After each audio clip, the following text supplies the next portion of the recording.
அல்லு அர்ஜுன் நடித்த புஷ்பா 2 திரைப்படம் 2வது நாளில் எவ்வளோ கலெக்ட் பண்ணியிருக்கு அப்படிங்கிற விஷயத்தை தான் இந்த வீடியோவில் பார்க்க போகிறோம்.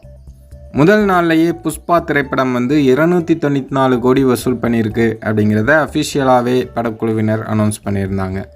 இது இந்திய சினிமாவில் ஆல் டைம் ரெக்கார்டு அப்படின்னு சொல்லியிருந்தாங்க. அதாவது இதற்கு முந்தைய எந்த இந்திய படமுமே முதல் நாளில் 294 கோடி வசூல் பண்ணதில்லை அப்படிங்கிறத அவங்க சொல்லியிருந்தாங்க.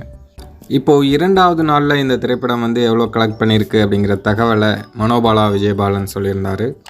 2வது நாளில் இந்த திரைப்படம் 134 கோடியே 63 லட்சம் ரூபாய் கலெக்ட் பண்ணியிருக்கான்.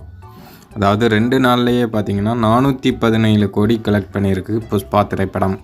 புஷ்பா பார்ட் 1 படத்தோட அந்த மொத்த வசூலையும் முதல் 2 நாட்கள்லேயே இந்த படம் முறியடிச்சிருக்கு அப்படிங்கிறது தான் இப்போ கவனிக்கப்பட வேண்டிய விஷயமாக மாறி இருக்கு.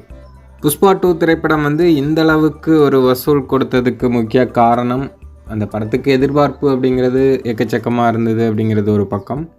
இன்னொன்று என்னென்னா, இந்த படத்துக்கான டிக்கெட் ப்ரைஸை ரொம்ப அதிகமாக தான் விற்றுருக்காங்க. ஆந்திராவிலலாம் பார்த்திங்கன்னா 3000 ரூபாய்க்கு மேலெலாம் டிக்கெட் விற்றதாக சொல்கிறாங்க. அதாவது அங்குள்ள அரசாங்கமே டிக்கெட் விலையை அதிகப்படுத்துறதுக்கு ஒப்புதல் கொடுத்துருக்காங்க. அதனால் அந்த டிக்கெட் ரேட்லாம் அதிகமாக தான் விற்றுருக்காங்க அப்படின்னு சொன்னாங்க. ஸோ அதனாலேயும் இவ்வளோ பெரிய வசூல் சாத்தியமாக இருக்குது.